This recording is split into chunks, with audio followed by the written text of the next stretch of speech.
D'accord. Bonjour à tous. Bonjour à tous, ceux qui vous connectez à l'instant. Faites-nous un petit hello. Et ce qui est pas mal, c'est de nous dire dans quel réseau vous travaillez ou si vous êtes dans aucun réseau, ce que vous faites. Comme ça, au-delà des prénoms et des noms, on sait un petit peu qui est là. Voilà. Donc, n'hésitez pas. Et puis, comme d'habitude, on va attendre 5 minutes, 5-8 minutes avant de commencer, de manière à ce que tous les gens puissent avoir le temps de nous rejoindre. Bonjour Inès, effectivement. Là, j'aurais pu me passer du réseau, je connais. Jérôme, bonjour. Andrea, eh ben, vous êtes nombreux. Virginie, Catherine de Safety. Je crois que tous les réseaux sont de toute façon plus ou moins représentés.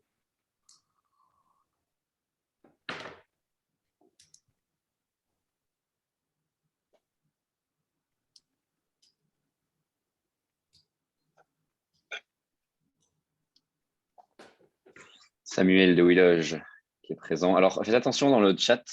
Des fois, vous pouvez choisir d'envoyer le message soit à tout le monde, soit juste aux hôtes et panélistes. Donc, certains, peut-être, ont fait le bon choix, mais par défaut, des fois, c'est hôtes et panélistes, alors que vous pouvez peut-être envoyer le message à tout le monde. Donc, il y a un petit curseur sur lequel vous pouvez cliquer pour choisir à qui envoyer le message.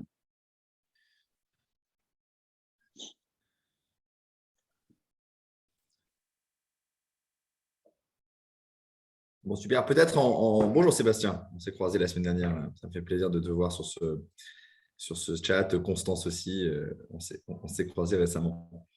Je profite de ces quelques minutes avant que tout le monde arrive et qu'on commence pour vous remercier évidemment. Vous dire aussi, je leur dirai à la fin que les thèmes de ces webinars qui ont lieu donc chaque dernier jeudi du mois, on est ouvert aux propositions. On est ouvert aux propositions. Ce qu'on sait, c'est qu'on va en faire un très prochainement sur le sujet des avis clients, qui n'est pas un petit sujet, dans lequel on invitera notamment notre partenaire ImoAdvisor, qui est le partenaire de la Maison de Novainter qu'on va annoncer, mais qui témoignera, et peut-être d'autres acteurs aussi. Et on fera intervenir, comme toujours, 1, 2 ou 3 mandataires qui sont particulièrement bien notés sur les différentes plateformes. On va te demander pourquoi. Mais aujourd'hui, on va parler évidemment du sujet des visites. Mais sentez-vous très libre de nous proposer aussi d'autres thèmes. Encore une fois, nous, on s'adapte à vos besoins et à ce qui est vos sujets d'actualité. Donc, sentez-vous très libre pendant le webinaire, après, avant, de nous dire, tiens, si la Maison des mandataires pouvait traiter ce sujet-là en particulier, ce serait utile pour moi. Et ben, nous, on s'adaptera. Franchement, on aura l'occasion de traiter vraiment beaucoup de sujets. Donc, n'hésitez surtout pas. On va encore attendre 2 minutes et puis on pourra commencer. D'ailleurs, ça me permet de dire pourquoi est-ce qu'on traite ce sujet de la visite aujourd'hui, même si on l'avait un peu dit je crois, dans notre newsletter de la semaine, il y a 2 semaines. Sur la plupart des marchés, alors c'est plus vrai dans les marchés des grandes villes que dans les autres, mais on sent quand même que le marché se tend un petit peu, c'est-à-dire que les acheteurs sont soit un petit peu moins nombreux sur chaque lot, soit un peu plus hésitants au moment de passer à l'acte. En tout cas, on voit bien tous que la période vraiment très euphorique de sortie de Covid est un peu en train de retomber. On revient un peu à la normale, ce qui est, j'allais dire, assez logique. Et donc, il m'a semblé que c'était maintenant encore plus important de bien réussir ces visites. Parce que quand vous avez 12 acheteurs potentiels pour un bien, vous pouvez rater 3-4 visites et puis en fait, vous allez quand même vendre le bien. À partir du moment où le nombre d'acheteurs potentiels a tendance à se réduire un petit peu, et bon, on s'est dit qu'il y a une importance particulière à bien réussir ces visites. Et le point de départ qui est le nôtre avec Martin, c'est de se dire, pour un même bien et pour un même acheteur potentiel, la visite peut être totalement différente et elle dépend beaucoup du conseiller immobilier qui est sur le terrain au moment de la visite, avant, après, on va en parler, et qui, au fond, est partie prenante de l'expérience et a un rôle majeur de conviction auprès des acquéreurs potentiels. Donc, évidemment, c'est plus facile de vendre un joli bien pas cher qu'un bien mal foutu très cher, ça c'est évident. Mais toute chose égale par ailleurs, pour un même bien, il est très clair que le talent du conseiller va avoir un rôle majeur. Donc, c'est aussi pour ça qu'on a voulu traiter ce sujet. Et je vais vous proposer de commencer. On a déjà 70 personnes qui sont connectées. J'en profite pour tous vous saluer, tous vous remercier. Et puis ceux qui nous rejoindront en cours de route, ils seront aussi les bienvenus. On essaie toujours de garder 45 minutes pour ce format-là. On dépasse parfois un peu. Donc, on va commencer. Et encore une fois, bonjour à tous. Et merci Franck pour ta proposition effectivement de sujet, la course au mandat. Évidemment, c'est un sujet qu'on traitera avec des angles à définir. Alors, J'ai expliqué un petit peu pourquoi on voulait traiter ce sujet. J'en profite aussi en introduction pour rappeler à ceux qui nous connaîtraient moins ou qui auraient rejoint, entre guillemets, notre grande famille de la Maison de la Terre plus récemment, pour expliquer un petit peu ce que nous on fait. Nous, on a créé la Maison de la Terre il y a maintenant 6 mois avec mon frère Martin, avec l'idée de fédérer cet écosystème des réseaux de mandataires qui n'était pas. Et aujourd'hui, on s'adresse, entre guillemets, à deux populations, à la fois à vos têtes de réseau. Vous avez d'ailleurs pu noter que nous avions annoncé nos 15 premières têtes de réseau partenaires. Sans trahir de secret, il y en a une dizaine d'autres qui arrivent. Et donc, on annoncera très prochainement qu'on a atteint les 25, peut-être même les 30 réseaux partenaires. Et pour ces réseaux, on apporte de la visibilité via nos contenus, via notre site. On apporte aussi un écosystème d'entraide, c'est-à-dire que quand il y a des sujets qui concernent les têtes de réseau et pour lesquels elles se disent que le problème concerne aussi d'autres potentielles têtes de réseau, on est force d'organisation pour des webinars entre têtes de réseau, pour des événements aussi. Certains l'étaient la semaine dernière au Rent où nous organisions un petit cocktail avec beaucoup de têtes de réseau. Ça a été l'objet de discussions entre ces têtes de réseau et au fond de partage de bonnes pratiques. Et puis, troisièmement, on fait pour ces têtes de réseau, merci David pour ton message, Neosimo voilà, sera un des futurs partenaires, on peut le dire, et parmi d'autres. Merci David pour ta confiance. Et on fait aussi pour ces réseaux une activité de lobbying, de relations publiques, c'est-à-dire expliquer au pouvoir public et défendre auprès des pouvoirs publics notre écosystème, notre modèle, expliquer que c'est un modèle en pleine croissance et qu'il ne faut surtout pas venir freiner cette croissance. Donc ça, c'était les points importants. C'est notre première cible, c'est les gens à qui on s'adresse, c'est vraiment les têtes de réseau. Et puis, on s'adresse aussi à vous, mandataires, j'allais dire individuels, ou en tout cas mandataires opérationnels de terrain, via deux canaux principaux aujourd'hui. Une newsletter hebdomadaire que vous recevez tous les mercredis matins. Je crois que beaucoup d'entre vous être abonnés. On a 14 000 personnes qui reçoivent notre newsletter et quasiment que des mandataires chaque semaine, dans laquelle on essaye là aussi de proposer du contenu pertinent pour vous. Sentez-vous très libre de nous écrire pour nous demander des contenus en plus. Nous, on s'adapte vraiment à à votre demande. Donc, sentez-vous très libre. Merci Stéphanie pour ton compliment sur la newsletter. Ça nous donne du courage et ça nous encourage en tout cas à faire encore mieux. Et puis, ce webinar qui a lieu donc tous les mois, qui est un partage de bonnes pratiques. Et évidemment, il y aura bien d'autres sujets. Salut Sylvain, ça me fait plaisir d'avoir tes nouvelles. Il y aura évidemment bien d'autres sujets et bien d'autres moments de communication entre nous, la Maison de la Terre, et vous. Voilà pour ce petit point. Ce que je vous propose, c'est de commencer à donner la parole à nos trois panélistes, puisque c'est quand même le concept, c'est des mandataires par la des mandataires. Aujourd'hui, on va parler visites, comment réussir ces visites, comment les préparer, quelle suite donner aux visites. Et je vous propose un plan extrêmement intelligent, vous allez le voir. Première question sur comment ça se passe avant la visite, comment on la prépare, comment on se prépare à la visite. Deuxièmement, comment ça se passe pendant la visite. Et puis troisièmement, comment ça se passe après la visite. Oui, moi aussi, j'ai été pris de vertige quand j'ai eu cette idée de plan absolument intelligent, mais je pense que c'est assez didactique et ça permet d'être efficace. Donc, je vous propose, et on va commencer par vous, Yélise, par galanterie, c'est bien la moindre des choses. D'abord, vous présenter, nous dire où est-ce que vous travaillez le plus rapidement possible. Et ensuite, comment vous, dans votre expérience, comment vous arrivez à préparer au mieux une visite, la connaissance du bien, la connaissance du quartier, l'organisation concrète aussi de la prise de rendez-vous, un peu les bonnes pratiques que vous avez mises en place et qui peuvent être reprises par les gens qui nous écoutent. Voilà, donc Yélise, vous avez la parole. Vous présenter et nous expliquer comment vous préparez vos visites. Merci Vincent et bonjour à tous. Donc moi, je suis agent commercial chez KW Fortissimo à Paris. J'ai rejoint le réseau Keller Williams en 2016 et j'y suis maintenant depuis 5 ans. Est-ce que je rentre dans le détail? Est-ce que je me présente? Oui, je suis dans l'immobilier depuis 2008. Pour un peu plus de précision, donc j'ai commencé dans une agence traditionnelle. J'ai été à mon compte, donc j'ai créé ma propre structure avant de rejoindre le réseau Keller Williams et je suis à Paris depuis 2020. Pour les visites, oui, pour répondre à ta question, Vincent, je pense que je prépare les visites à la prise de mandat. C'est-à-dire que c'est à la prise de mandat que tout se prépare pour moi. C'est avoir tous les éléments à la signature du mandat sur la copropriété, sur l'appartement, sur les travaux, sur tout ce qui peut être en fait en objection pendant la visite. Donc j'ai un dossier complet qui est préparé. Je me renseigne sur les écoles publiques, sur les écoles privées si c'est un appartement familial. Si c'est un investissement locatif, je me renseigne bien sûr sur la valeur locative de l'appartement. Donc voilà, tout est préparé en amont avant de mettre l'appartement en vente. Donc, ça commence très tôt et ça commence dès la prise de mandat et ce n'est pas, la veille de la visite un peu en précipitation qu'on va récupérer les éléments. Je pense que c'est déjà une première indication qui est utile. Alors, ce petit dossier, évidemment, il ne sera pas de la même taille en fonction, j'imagine, du bien. Peut-être si on prend un exemple d'un bien en copropriété, quand vous dites je vais récupérer les éléments sur la copropriété, ça va jusqu'où? Par exemple, la dernière date de rénovation de façade et vous essayez d'estimer la prochaine à venir. Enfin, par exemple, sur les coûts de rénovation des parties communes, c'est quoi les infos que vous allez récupérer et comment vous les utilisez?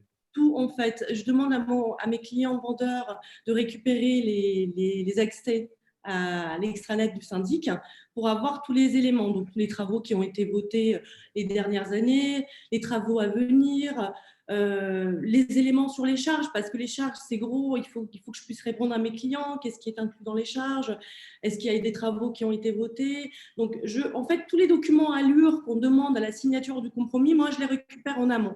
Donc, j'arrive avec un dossier complet et je sais répondre à mon client acheteur au moment de la visite. J'ai réponse à tout, ou alors j'ai un maximum de réponses. En tout cas, j'essaie d'anticiper. Et alors, dernière question, on passera après la parole, mais ce travail-là, il prend du temps de constitution.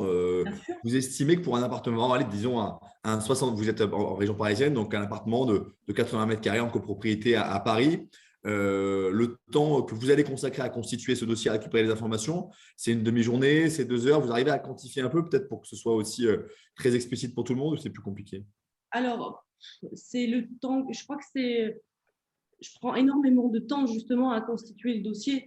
Et parfois, les clients, ils me disent « Ah, mais vous me demandez trop de choses », mais je préfère demander en amont plutôt que d'ouvrir la porte et de dire à mon client « Attendez, bougez pas, je me renseigne, je reviens ». Voilà, j'anticipe vraiment et le client vendeur, il comprend. Oui, ça prend énormément de temps. Parfois, je ne mets pas un appartement en ligne pendant 15 jours parce que je n'ai pas tous les éléments de réponse pour pouvoir répondre à mes clients. Après, ça peut aller très vite. Une fois qu'on a les documents de copropriété, on a juste à les éplucher, à comprendre, à appeler le syndic si on a des questions. Mais je préfère, en fait, si vous voulez, je dis tout le temps à mes clients, je ne suis pas là pour faire des visites, je suis là pour vendre. Donc, pour vendre, il faut que je puisse répondre à toutes les questions. Et pour répondre à toutes les questions, il faut que je prépare tout le dossier en amont. Je trouve que cette formule est assez juste et qu'elle pourrait être utilement reprise par les gens qui nous écoutent. Je ne suis pas là pour faire des visites, mais pour vendre. Je pense que c'est une belle leçon. J'ai passé, merci beaucoup, Yélis, pour ce premier tour de réponse de la préparation en amont. Florent, écoute, un peu les mêmes questions pour toi. Si tu veux réagir à ce qui m'a été dit, est-ce qu'il y a des techniques particulières dans ton réseau? Je te laisse te présenter et puis m'expliquer un peu toi, ta méthode. Et puis peut-être, puisque Yélis l'a évoqué sur, par exemple, l'environnement, les écoles, toi, est-ce qu'au-delà des écoles, il y a d'autres choses et d'autres éléments que tu vas voir pour essayer d'angler la question sur un sujet un petit peu différent? Merci Vincent et Martin pour votre invitation. Bonjour à tous. Je suis Florent Combe, je suis conseiller, manager et animateur du réseau LGM Immobilier. On est basé sur Montpellier. Voilà pour la présentation du réseau de moi-même. Je suis issu d'une reconversion. Avant, j'étais restaurateur et disque jockey. Ça fait 4 ans que je fais de l'immobilier. C'est peut-être là la différence, un œil un petit peu nouveau sur certaines de mes confrères, de mes consoeurs. Pour rebondir sur ce qu'a dit Yélis, c'est ça, j'espère que je ne me suis pas trompé de la prononciation. Voilà, je trouve que c'est très, très important, bien en amont. On pourrait même dire presque quand on nous appelle pour nous dire, voilà, veuillez estimer, j'aimerais bien que vous veniez estimer notre bien, tout ça. Et on peut déjà commencer à poser les questions pour savoir où se situe ce bien, déjà pour commencer même à arriver en amont au rendez-vous vendeur avec déjà des informations. Mais ça, c'est vraiment pour ceux qui sont plus. Mais déjà, comme dit Yélise, savoir où on met les pieds, maîtriser son sujet, maîtriser le dossier parfaitement pour pouvoir anticiper les points négatifs et les points positifs. Je parle de points négatifs parce que je connais certains notaires qui d'abord commencent par les points noirs, c'est plus facile à gérer, et dans 100% des biens qu'on est amené à vendre, on n'a pas 100% de ce qu'on appelle des pépites, on a des biens aussi qui ont des problèmes, des vis-à-vis, je ne sais pas, une autoroute, une route, tout ça. Et bien en amont, voilà, si on connaît les caractéristiques rester ici de son bien, c'est très bien, mais les côtés négatifs aussi, il faut les cerner. Et ça peut être, c'est que dans une bonne découverte vendeur. C'est-à-dire que si on prend le temps de découvrir nos vendeurs, on parlera du bien, bien évidemment, mais il faut parler aussi de tout, du projet de nos clients, tout ça. Et ça, ce sont des éléments qui vont nous aider aussi pendant les visites. Alors, sur ce point, disons des avantages ou des mauvais points de l'appartement ou de la maison, et comme tu dis, il y en a tout le temps, sauf les biens d'exception. Quand tu fais l'estimation, quand tu vas signer le mandat, donc un peu en amont, toi, tu conseilles d'aborder ces sujets de manière le plus transparente possible avec le vendeur en disant, attention, ça c'est un point bloquant, et de bien partager avec lui les forces et les faiblesses de l'appartement, de rien pas mettre la poussière sur le tapis. Ouais. Pourquoi Vincent? Parce que moi, souvent, l'expression que je dis à mes clients, il y en a certains qui vont rigoler, vont se revoir dans cette situation. Bon, dites-moi, parce que moi, je travaille beaucoup les pavillons, les villas, les masses en Camargue, des propriétés où l'urbanisme n'a pas été respecté souvent, ça arrive. Et je leur dis, voilà, aujourd'hui, moi, je ne suis pas le fisc, je suis votre conseiller. Je viens faire un état des lieux. Dites-moi, qu'est-ce qui est dans les coûts, qu'est-ce qui n'y est pas, de manière que je puisse déjà anticiper en amont. Le sport national chez nous, dans le sud, c'est aménager les garages en chambre, par exemple. Et je veux savoir s'il y a eu un changement de destination, parce que pour passer d'un garage à une chambre, il faut un changement de destination, il faut faire une déclaration préalable si c'est moins de 20 mètres carrés, il y a des impôts à payer, tout ça. Ce n'est pas dramatique en soi, mais on peut, bien avant la mise à la vente, remettre le dossier en état ou améliorer, on va dire, des problèmes qui peuvent être soulevés au compromis et faire sauter la vente. Donc, plus on détecte les problèmes tôt et plus on en parle de manière transparente avec le vendeur et plus on évite de faire sauter les compromis, comme tu le disais. Merci Florent. Je vais continuer à faire circuler la parole auprès de Thierry, là aussi en posant un peu la même question, c'est-à-dire la préparation, on va dire, de la visite et avec un angle. Et puis Thierry, je te remercie d'avance pour te présenter. D'ailleurs, j'excuse Thierry qui a un problème de caméra, mais Thierry existe bien, je vous le confirme, il est là avec nous, simplement il n'a pas de problème de caméra, mais il sera là par le son. Thierry, si tu peux, au-delà de te présenter et d'expliquer comment toi tu prépares les visites, nous dire peut-être un mot. Allez, de la prise de rendez-vous pour la visite, parce que est-ce que c'est quelque chose qui se fait par téléphone, par email? Est-ce qu'il y a des outils qui sont mis en place? Je sais que tu travailles chez Propriété Privée, mais les autres pourront réagir aussi ou sur le chat, n'hésitez pas à proposer aussi des prises de rendez-vous en ligne avec des agendas un peu intelligents qui arrivent à se matcher, ce qu'on peut voir par exemple sur Doctolib pour prendre l'exemple d'un autre secteur. Est-ce qu'il y a des alertes la veille de la visite par SMS pour bien être sûr que l'acheteur vienne, voire même le jour même? Voilà, sur l'ensemble de ces questions, Thierry, si tu peux te présenter et puis nous expliquer comment toi tu fais et s'il y a des outils particuliers chez Propriété Privée, on est très preneurs. Oui, merci. Alors bonjour à tous et à toutes et encore une fois, désolé pour ne pas pouvoir me présenter à vous via la caméra. J'ai un petit souci technique et j'arrive pas à le résoudre. Bon. Alors je suis Thierry Galdeano, j'ai commencé dans l'immobilier en 1995 et j'ai eu plusieurs agences. J'étais aussi développeur de franchise pour des grandes marques connues. J'ai vendu de la franchise et puis j'avais une structure de formation dans l'immobilier.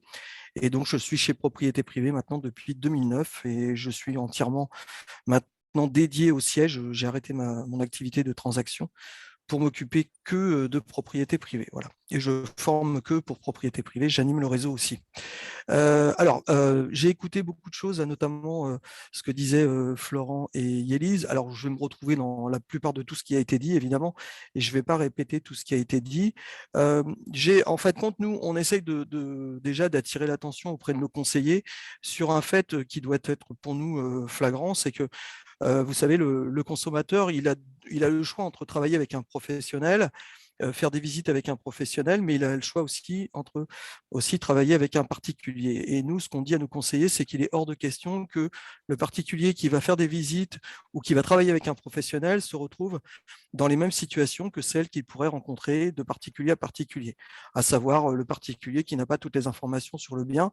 En cela, je rejoins ce que disait Yélis tout à l'heure. Donc, on s'efforce d'avoir le plus d'informations possible pour ne pas dire quasiment tout quand on visite un bien. Alors, ce n'est pas toujours évident parce que tout le monde le sait, le propriétaire aime bien se faire tirer par la main il traîne des pieds, on est obligé de se bagarrer un petit peu avec lui pour pouvoir faire des visites dans de très bonnes conditions. En tout cas, le consommateur, il y a une chose qu'il déteste, c'est entendre un professionnel qui lui dit sans arrêt, je ne sais pas, on aura ça plus tard, etc. Donc ça, pour nous, c'est difficilement concevable, même si on est bien d'accord pour dire que comme on doit être réactif, souvent, ça arrive parfois qu'on fasse un petit peu comme on peut sur le terrain parce que, encore une fois, le propriétaire n'a pas été assez réactifs pour nous donner les infos. Donc ça, c'est un credo, essayer d'avoir le plus d'informations. En fait, après, moi, j'ai un point de vue qui va être peut-être un peu surprenant pour certains. Je vais faire les vieux combattants, pardon, mais en fait, je me suis rendu compte d'une chose toute bête, c'est que je ne vends pas un bien immobilier, le client l'achète ou l'achète pas. Alors, je m'explique. Il est très difficile de dire à un client qui refuse d'acheter un bien parce qu'il ne lui plaît pas, de le faire changer d'avis pour qu'il l'achète. Donc, ce que je constate, c'est que finalement, le client va d'une façon ou d'une autre, acheter le bien dans sa tête, si je peux dire ça comme ça. Et une fois qu'il l'a acheté dans sa tête, le rôle du conseiller, c'est de le rassurer, c'est de l'informer et c'est de l'accompagner pour que cet achat se fasse en toute confiance et en toute transparence. Donc, je mets encore une fois un point d'honneur auprès de nos conseillers sur il faut absolument que quand le conseiller a décidé de s'engager dans un achat, vous puissiez l'accompagner et le rassurer. Ensuite, sur les méthodes, en termes de découverte notamment, nous, on préconise, on va de plus en plus souvent, notamment chez l'acheteur. Donc, en termes de découverte téléphonique, on a souvent une première étape qui est une découverte assez succincte. Si le client s'installe durablement dans la discussion, on va approfondir. Et nous, en termes de découverte, on est très axé sur les échéances du client, de l'acheteur, c'est-à-dire quand est-ce qu'il doit emménager. Alors, on priorise les acheteurs, effectivement, en fonction de leur projet, c'est-à-dire quand est-ce qu'il doit emménager.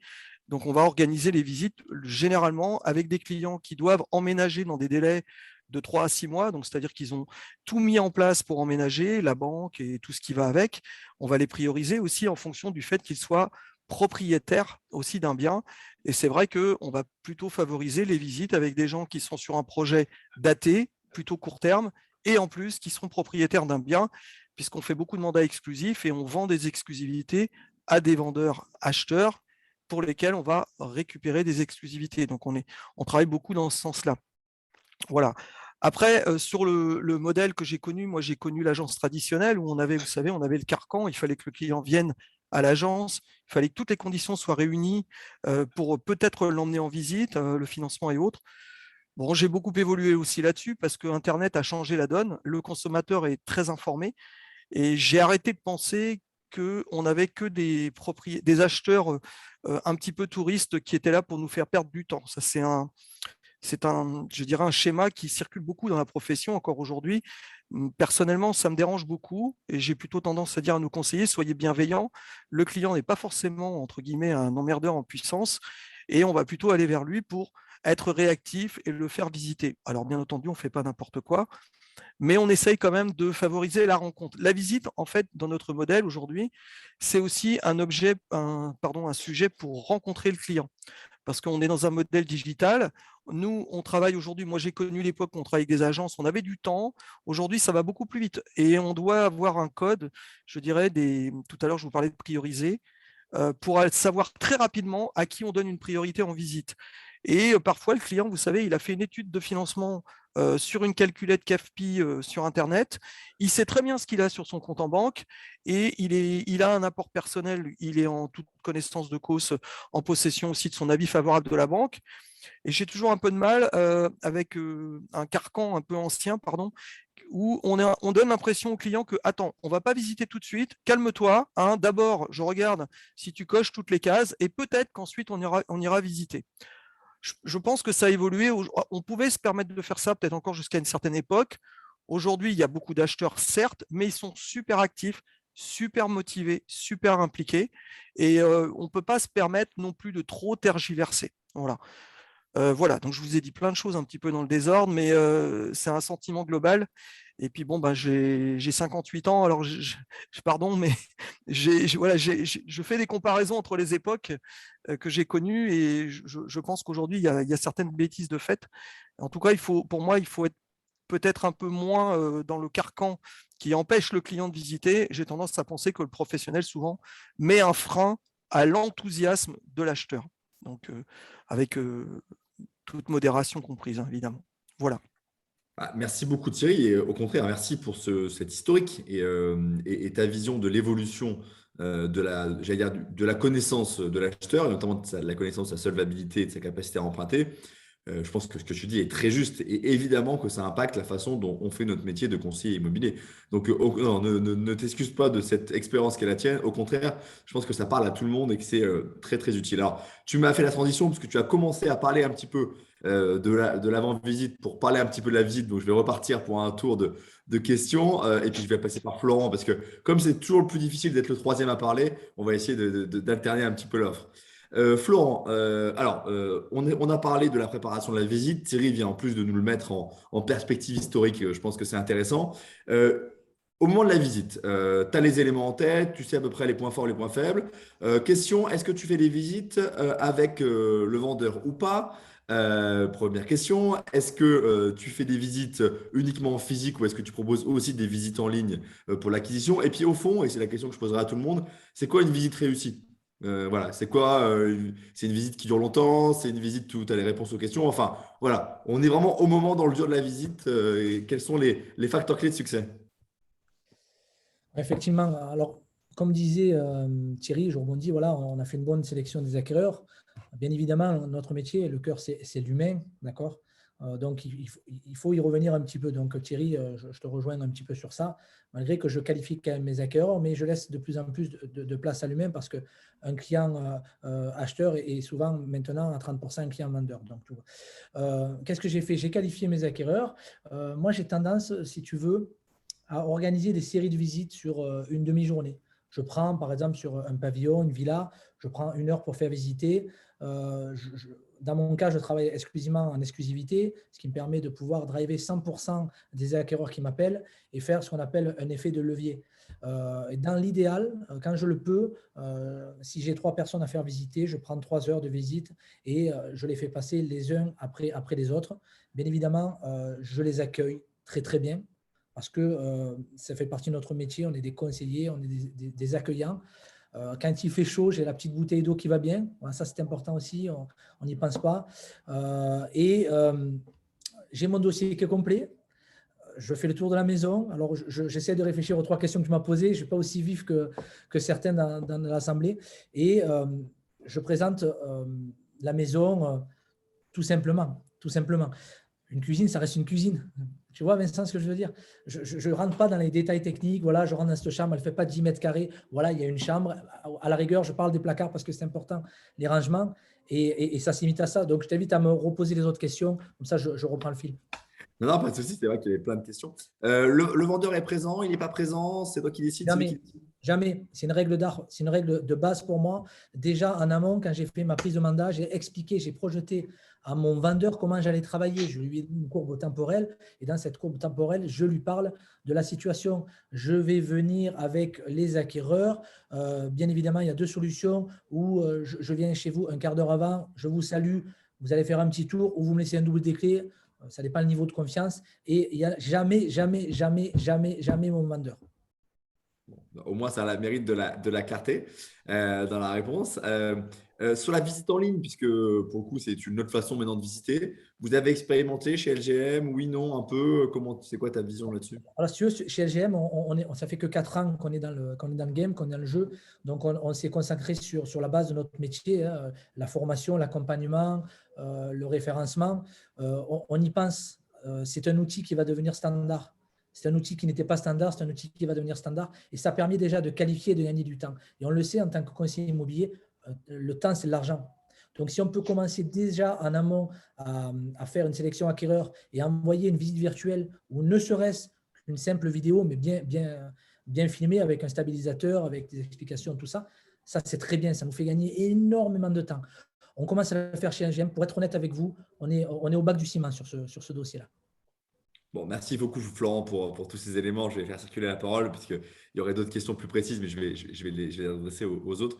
Yélise, évidemment, je vais vous poser un peu les mêmes questions sur comment on réussit et c'est quoi une visite réussie. Vous, est-ce que vous avez la même position que Florence sur les vendeurs n'ont pas être présents? Et puis peut-être question aussi sur des biens où il y a beaucoup, beaucoup d'acheteurs potentiels. Est-ce que les visites collectives, c'est quelque chose que vous avez l'occasion d'expérimenter ou pas du tout? Enfin voilà, votre vision un peu sur ces sujets une fois que la visite.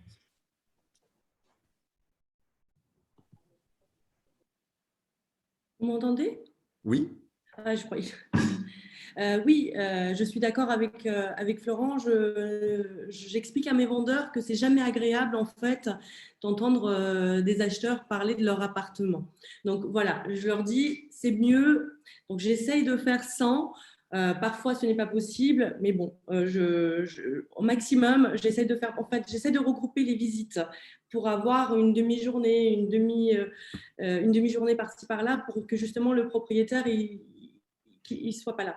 Après, une visite réussie, c'est quoi? Je crois que toutes les visites sont réussies finalement parce qu'on fait un métier de rencontre. Donc, on rencontre des projets, des personnes, des projets de vie. Donc, pour moi, il n'y a pas de mauvaise ou bonne visite, si vous voulez, parce qu'au final, j'ai rencontré des gens, ils ne vont peut-être pas acheter l'appartement que je leur ai présenté, mais si ça s'est bien passé, s'il y a eu le feeling, ils vont peut-être me recommander. S'ils sont vendeurs, on va peut-être se revoir. Donc, voilà, il n'y a pas de bonne ou mauvaise visite. Alors, je pose une question, excusez-moi Yélis, parce que vous parlez du feeling, et ça c'est un point qui à mon avis très important. Et la question n'est pas simple, mais comment on crée ce bon feeling? Et je sais que c'est difficile, mais bon, évidemment, l'empathie, la petite bouteille d'eau, comme a dit Florent. Est-ce que aussi, on va, avant une visite, je sais que Martin Pavanello va venir visiter mon bien. Est-ce que je tape Martin Pavanello sur LinkedIn, sur Facebook, savoir un peu ce qu'il fait, qui il est, ses passions? Oui, c'est des choses que vous faites. Oui, je pense que tout le monde le fait, non? Mes confrères ne vont pas me contredire. En fait, j'essaie déjà de prendre un peu de temps au téléphone, du mieux que je peux, pour essayer de comprendre le projet. Parfois, les acheteurs ne sont pas très bavards.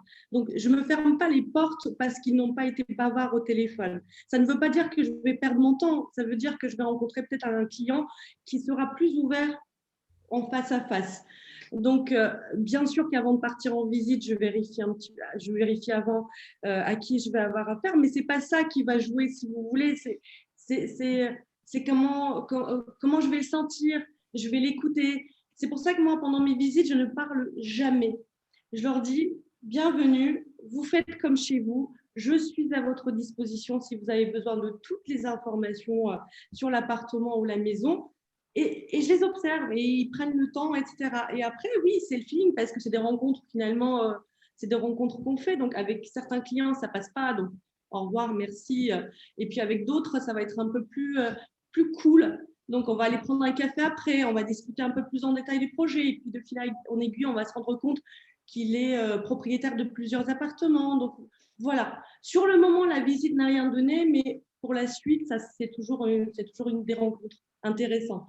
Alors, l'idée du café post-visite, c'est bien. Ça veut dire quand même qu'il faut gérer son agenda en conséquence. Il ne faut peut-être pas prendre de rendez-vous juste après la visite. Enfin, il faut anticiper un peu. Et ça, c'est je pense, des bonnes pratiques qu'il faut faire partager parce que, en fait, sinon, vous n'avez pas le temps. Il faut filer. Et pour le coup, le café, vous ne le prenez pas. Et puis, vous ne le prendrez peut-être jamais parce que après, chacun reprend sa vie et ses habitudes. Donc, OK.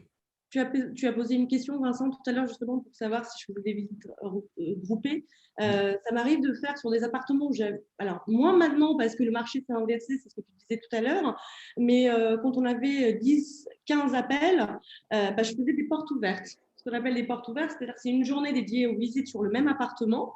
Donc, je propose aux clients des créneaux, je ne sais pas moi, de 9h à 14h, et j'essaie de prendre suffisamment de temps pour prendre un café dans l'appartement après la visite.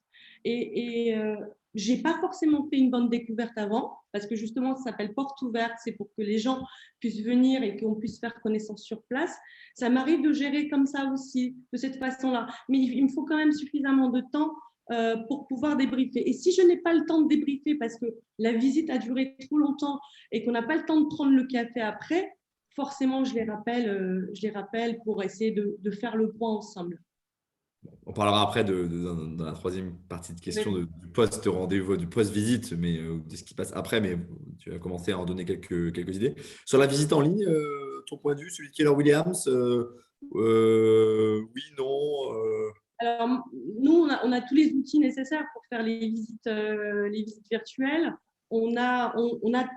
À chaque fois, on a une visite virtuelle à proposer aux clients. Moi, je fais le choix de ne pas l'envoyer parce que, après, c'est un choix personnel, hein, parce que je pars du principe que ça peut être aussi, ça peut être contre-productif, la visite virtuelle, parce qu'on n'a pas tous les éléments, on n'a pas le ressenti, donc je préfère rencontrer le client. Après, s'il ne peut vraiment pas se déplacer et on a besoin d'anticiper. Oui, j'envoie la visite, mais ce n'est pas quelque chose que moi, je fais systématiquement. Merci Yélis. Je vais donc terminer ce tour de table avec Thierry, en tout cas pour cette deuxième partie. Et puis après, on abordera rapidement, parce que le temps tourne, effectivement, à la question de ce qui se passe après la visite. Thierry, vous pouvez réagir, tu peux réagir à tout ce qui a été dit là. Peut-être qu'il y a une question qui n'a pas été trop adressée. Je me permets de te l'envoyer, en tout cas, de t'amener à te positionner. Est-ce qu'on organise ou est-ce qu'on gère, en tout cas, la visite de la même façon quand on a un mandat exclusif que quand on a un mandat simple? Florent n'a que des mandats exclusifs. Chez Propriété Privée, j'imagine que vous avez les deux. Est-ce que ça change quelque chose dans l'organisation et dans l'animation de la visite, la nature du mandat? Alors, c'est un tout, en fait. Je dirais qu'au-delà de la visite, quand on a un mandat exclusif, on va assurer une prestation de service globale qui sera différente.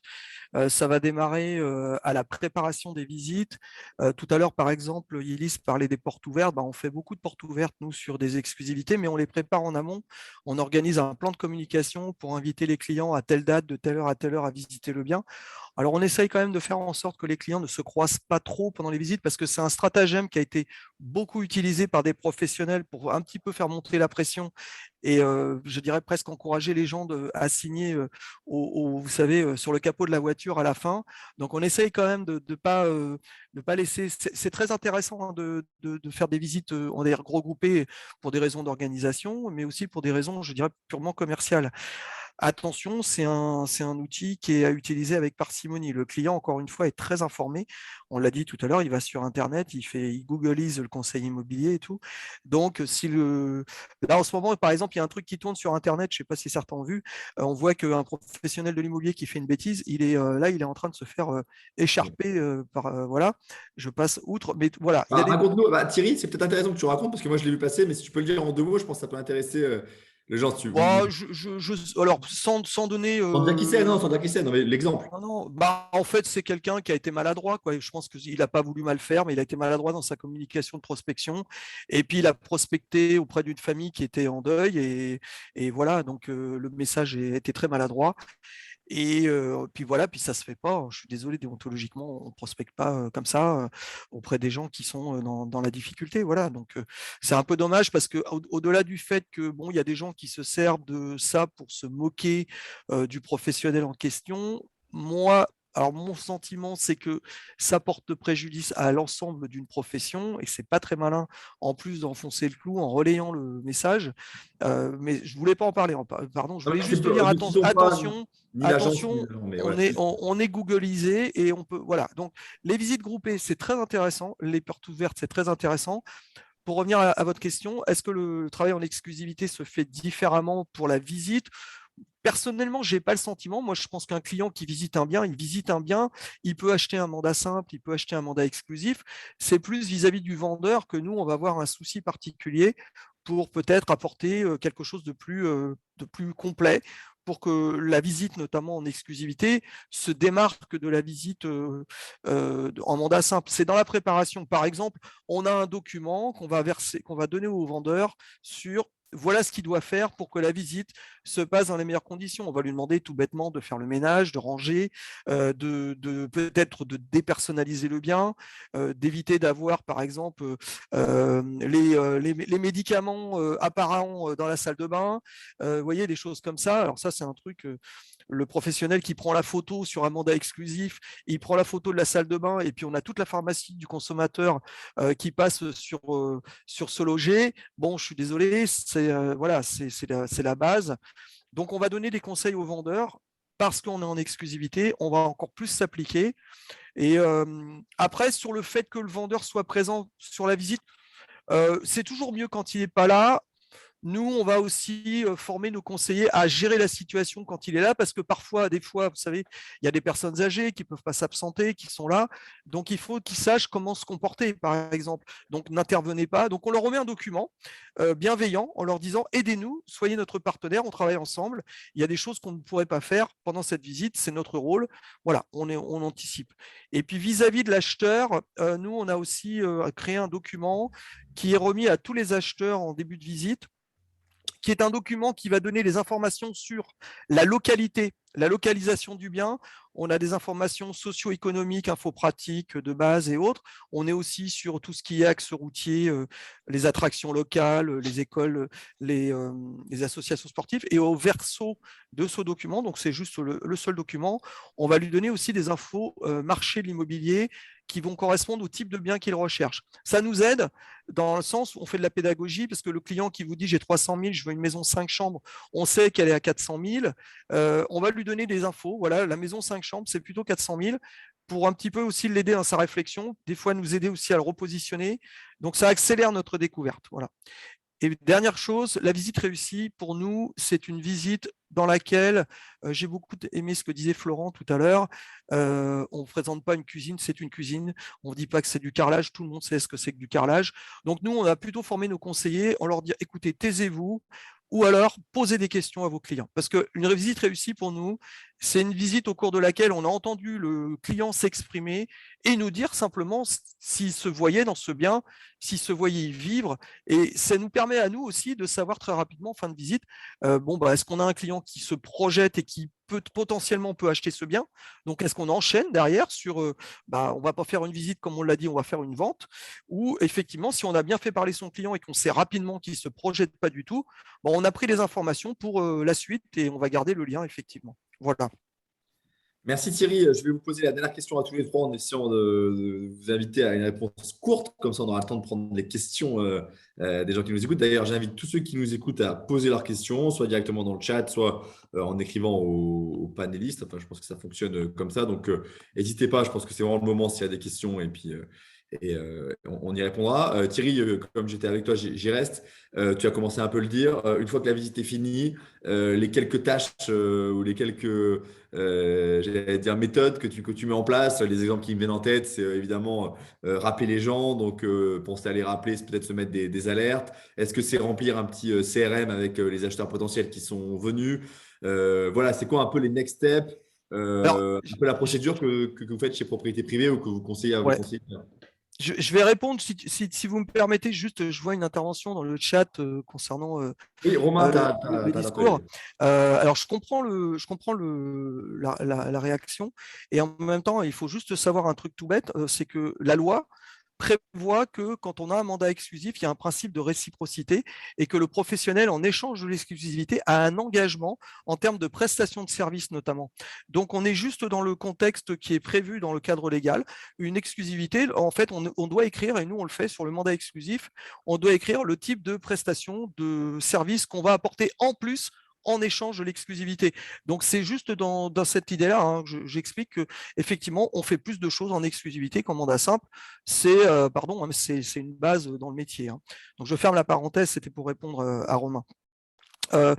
Ensuite, pour répondre à ta question, c'est Vincent, pardon, tu parlais du CRM. Alors là, pour le coup, moi, je dis qu'on peut mettre un pavé dans la mare. En France, moi, j'ai connu plusieurs réseaux. J'ai formé pour quasiment tous les réseaux et dans deux modèles, le traditionnel et le digital. Et je suis bien obligé de constater quand même qu'on est très mauvais, tout réseau confondu, dans la gestion des acquéreurs en matière de CRM. On le fait, on a tous des outils hyper performants. On a du Hector, on a du AC3, on a du Adaptimo, etc., etc. On a des outils géniaux. Et pourtant, on est tous super concentrés sur les vendeurs, les propriétaires, parce qu'on est d'accord, c'est le socle sur lequel on base notre activité. Et pour autant, on n'utilise pas le potentiel de nos outils en matière de gestion des acquéreurs. Alors, on parle de visite, par exemple, tout ce qui est suivi automatisé, programmé, visite, retour de visite, compte rendu, bon de visite, tout ça. Bon, on fait le strict minimum. Par contre, on n'utilise pas les bases acquéreurs, ne serait-ce que constituer une base pour pouvoir ensuite enclencher le processus gestion, relance, suivi, pour déclencher justement une relation client qui va aller vers de nouveaux projets. On passe très vite l'acquéreur. L'acquéreur, c'est du one-shot. il a acheté, hop, on passe à autre chose. Il y en a certains qui sont super pros, qui vont envoyer un petit message pour bon, félicitations ou ça fait déjà 1 an que vous avez acheté, c'est super. Mais il y en a quand même beaucoup qui sont sur une mentalité one shot. Alors, c'est pas une critique, c'est juste un constat. Je trouve qu'en France, la profession n'a pas approfondi cet axe-là. Et j'ai eu la chance de travailler avec des anglo-saxons. Et franchement, ils ont les mêmes outils que nous, hein, faut pas rêver. Mais eux, ils savent ce que c'est que fêter l'anniversaire d'un client, parce que vous savez, le client, on a sa date anniversaire sur un mandat ou sur le compromis. Ils savent fêter l'anniversaire d'achat. Ils savent prendre des nouvelles. Ils savent faire de la newsletter, de l'info métier. Et donc, ils entretiennent la relation client grâce à ces CRM. On le fait très mal. On le fait très mal. Donc voilà, je terminerai là-dessus. Thierry, je te remercie parce que c'est exactement une conviction qu'on a aussi beaucoup. Et quand tu dis un des enjeux, c'est de passer au fond d'une logique one-shot avec une logique de coût. Tiens, je fais un coup, je vends celui-là, là, à une logique plus industrielle et plus long terme. Je pense que c'est effectivement un des gros enjeux. Et je suis convaincu que parce que les mandataires sont des entrepreneurs, ils vont adapter et adopter ces techniques, effectivement, qui sont plutôt des techniques anglo-saxonnes. Mais je pense que ça ferait l'objet. Et d'ailleurs, c'est peut-être une des idées de webinaire futur, de comment je crée de la valeur un peu dans le long terme et comment je garde le lien avec tous ces prospects, vendeurs, acheteurs ou clients, acheteurs, vendeurs. Mais il y a plus de prospects que de clients par définition, parce que là, il y a beaucoup de valeur à aller chercher. Merci Thierry pour ce rappel. Florent, même question, en 1 minute, 1 minute 30. Qu'est-ce que tu fais après une visite pour que le post-visite, l'après-visite soit aussi réussi? Ça va aller vite, 1 minute, ça me suffira. Déjà, la première des choses, et je pense que tout le monde va être d'accord, on ne vendra jamais une maison à quelqu'un qui n'a pas envie de l'acheter. On ne pourra jamais le forcer. D'accord ? Deuxième chose, je pense que Thierry en a parlé tout à l'heure, à la fin de la visite, je pense qu'il est primordial pour moi, en tout cas, de sentir la tendance. Parce qu'il y a des gens qui savent s'exprimer et d'autres non. Il faut aller chercher, il faut rentrer dans la tête des gens pour savoir comment ça s'est passé. Bon, je leur dis toujours, bon, mais dites-moi à chaud un petit peu ce que vous en avez pensé. J'ai besoin immédiatement d'avoir ce retour. Je ne veux pas attendre qu'ils rentrent chez eux. Je ne veux pas attendre de perdre la main. Et pourquoi je dis ça? Parce que il y en a qui sont emballés, qui vont faire une offre, d'autres qui vont être un petit peu plus, ça dépend le profil psychologique de nos acquéreurs. Et on doit les rassurer. Et c'est aussi à ce moment-là qu'on pourra les aider à passer à l'action en discutant 2 minutes avec eux et en les poussant à nous poser les questions qui fâchent, les questions qui feront qui passera à l'action, en fait. Pas celle qui empêcherait une offre, hein, bien sûr, mais celle qui les ferait passer à l'action. Donc, moi, ce que je fais, la réussite, c'est je leur demande leur avis. On y va, on en discute. Si c'est OK, c'est super. S'il y a encore des incertitudes, je viens les aider à lever ce voile d'incertitude. C'est là où l'agent immobilier peut faire la différence à ce moment-là. Merci. Et la même question pour toi, Yélise. Merci, Florent, pour ces éléments. Et là aussi, j'essaie d'essayer de synthétiser ce qui me paraît le plus pertinent, le plus important. C'est effectivement l'idée qu'il y a des acheteurs potentiels qui sont très loquaces et qui vont tout de suite te dire j'aime bien, j'aime pas, et d'autres qui sont plus renfermés et qu'il faut faire accoucher quand même. C'est-à-dire il faut les amener à être transparents et à être, à faire œuvre de transparence sur ce qu'ils pensent. Donc là-dessus, je pense que c'est un bon point et aussi un bon conseil pour tout le monde. Yélise, pour toi, l'après-visite, c'est quoi exactement? Je suis d'accord avec Florent. Je pense qu'on ne peut pas forcer aujourd'hui un acheteur à acheter. Mais comme je disais tout à l'heure, j'observe beaucoup pendant la visite, ce qui me permet justement de voir à la fin si le client a besoin que je le prenne par la main, s'il a besoin que je le pousse, s'il a besoin que je le laisse tranquille. Donc, en fait, ça va dépendre vraiment de qui j'ai en face de moi. Donc, je n'ai pas vraiment de règles après la visite. Il y a des clients qui vont fuir, je le sens. Ce n'est pas qu'ils ne sont pas intéressés, c'est qu'ils ont peur. Donc, je les laisse partir pour pouvoir les relancer ensuite. Mais en tout cas, moi, pour ma part, quand il y a moyen de discuter, c'est-à-dire quand je sens que le client est ouvert à la discussion, je vais détendre l'atmosphère en lui proposant justement ce fameux café qui va faire qu'on va parler de tout, sauf de l'appartement. pour revenir sur l'appartement et sur une offre d'achat si besoin. Et je reviens juste rapidement sur ce qu'il a dit Thierry. Il a raison, on peut pas satisfaire, je pense, et suivre 100% de nos clients acheteurs, ce n'est pas possible. Alors nous, chez Keller Williams, on a un outil extraordinaire où on enregistre tous les contacts que nous avons rencontrés et ça fait des relances automatiques. Mais c'est vrai que ça n'enlèvera pas l'humain, c'est-à-dire le petit coup de fil et le petit SMS pour prendre des nouvelles. Merci Yélise, et je pense qu'effectivement ce dernier point c'est un outil, ça peut rappeler et puis effectivement force de rappel pour vous, mais à la fin les gens veulent quand même pas recevoir des mails automatiques, ils préfèrent recevoir un petit SMS un petit peu personnalisé. Donc je pense que la vérité est entre les deux et qu'on peut se servir des outils pour que l'humain soit plus présent auprès de ses prospects et de ses contacts divers et variés. Merci beaucoup, Yélise, Thierry, Florent. Je trouve que c'était vraiment riche. En tout cas, moi, j'ai appris plein de choses déjà. Donc, merci pour ça. Je pense Martin aussi et tous les gens qui nous ont écoutés. On était autour de 95-100 personnes depuis le début. Je rappelle aussi que ces webinaires sont après remis sur notre page YouTube et ils font en général quelques centaines de vues aussi en plus. Donc, c'est des documents et des contenus B2B, ça reste qu'à des pros, hein, évidemment, qui sont quand même très suivis. J'ai vu plutôt des remarques que des questions dans le flux à droite, Martin, si je ne m'abuse. Je ne sais pas s'il y avait une question précise de la part des gens qui nous ont écoutés. J'ai vu des commentaires sur Pascal qui nous dit la gestion des relances acquéreurs est en effet à revoir dans tous les réseaux. Je pense qu'on partage. De toute façon, le temps imparti est bientôt terminé. On avait même dit jusqu'à 40. Donc s'il n'y a pas de questions… Une question de David. Vas-y, Martin, je te laisse. Est-ce que certains utilisent un document de scoring pour rédiger les comptes rendus? Alors, je ne sais pas d'ailleurs, parmi nos trois intervenants, si quelqu'un utilise et veut intervenir. Yélise, Chez nous, en tout cas, on a un scoring visite, ça s'appelle le scoring visite. C'est pour noter l'appartement, justement. Donc, on doit noter l'appartement sur 100 points et si on voit que l'acheteur a noté 99 sur 100, je pense qu'il n'y a pas de discussion, il n'y a pas de sujet. S'il a noté 20 sur 100, c'est qu'on ne va pas insister non plus pour aller chercher une offre. Thierry, chez Propriété Privée, vous avez ce type de système? Alors oui, en fait, c'est un système qui existe depuis très longtemps, puisque même sur les comptes rendus de visite et sur en fait ce qu'on appelle les retours de visite où on fait le point avec les acheteurs, il y a toujours la fameuse grille points positifs et points négatifs et relevés par le client pour essayer de, comme disait Clément tout à l'heure, pour comprendre un peu mieux la tendance. Après, nous, on a fait évoluer ces documents parce que moi, j'ai beaucoup de mal avec points positifs et points négatifs. J'ai un discours commercial, donc on va plutôt noter le client a aimé et le client aimerait améliorer ou changer. Donc, c'est de la sémantique, mais dans l'approche commerciale, c'est plus intéressant. Puis après, il y a aussi, il ne faut pas oublier une chose, c'est que nous sommes des commerciaux et il ne faut pas oublier que cet outil-là, il est intéressant si derrière le conseiller est formé pour l'utiliser, commercialement parlant.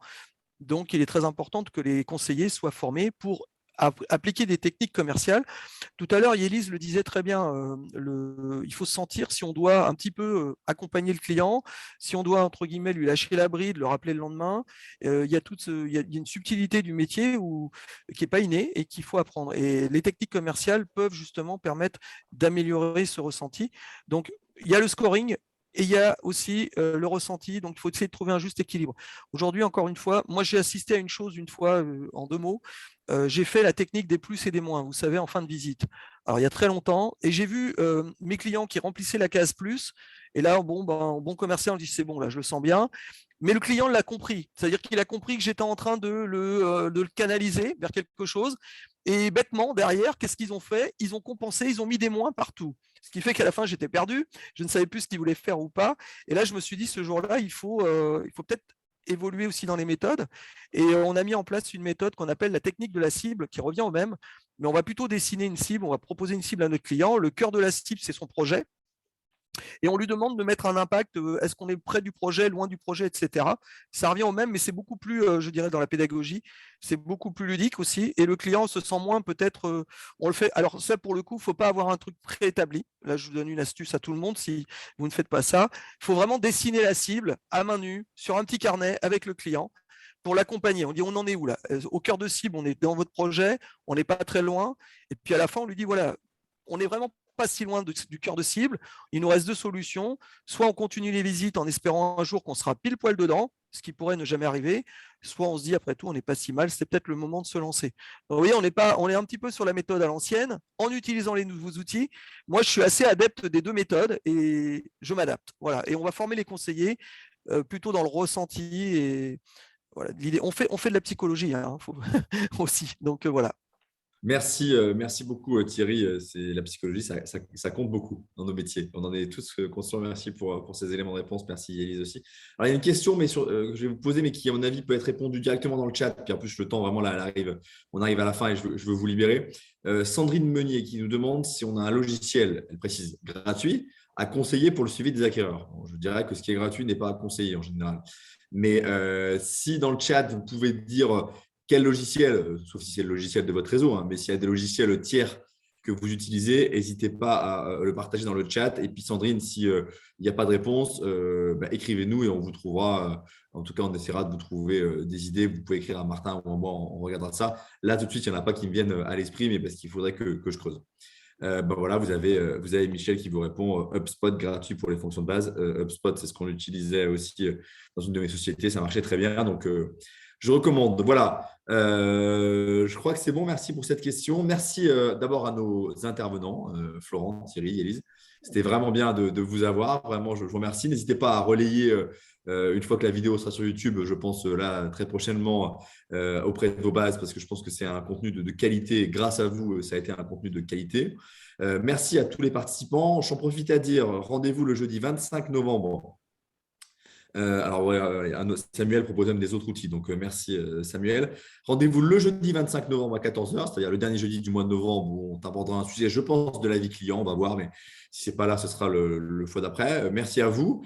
N'hésitez pas à relier aussi ce contenu et n'hésitez pas, je passe aussi ce message là en 30 secondes. Écrivez-nous, nos adresses, c'est martin@maisondesmandataires.com, vincent@maisondesmandataires.com. Si vous avez des idées de contenu, des idées de choses à faire avec nous, nous, on s'adapte vraiment. On découvre aussi ce métier à vos côtés. Donc, on est très humble dans la démarche. Et s'il y a des idées, et beaucoup d'entre vous nous écrivent pour nous dire ça, vraiment, n'hésitez pas. Et là, par exemple, l'outil de suivi acheteur, effectivement, on pourrait peut-être faire un article là-dessus pour que vous sachiez un peu les différents outils qui existent. Donc, vraiment, sentez-vous libre de nous écrire pour des contenus sur la newsletter, des webinars ou toute autre chose. On est toujours ravis d'avoir vos retours d'expérience sur ce qu'on vous propose. Voilà. Merci à tous. Merci à tous. Merci pour l'invitation et bonne journée et à bientôt à tous. Au revoir. Merci Thierry, merci, au revoir. À bientôt, au revoir, merci. Au revoir Martin. Bye bye.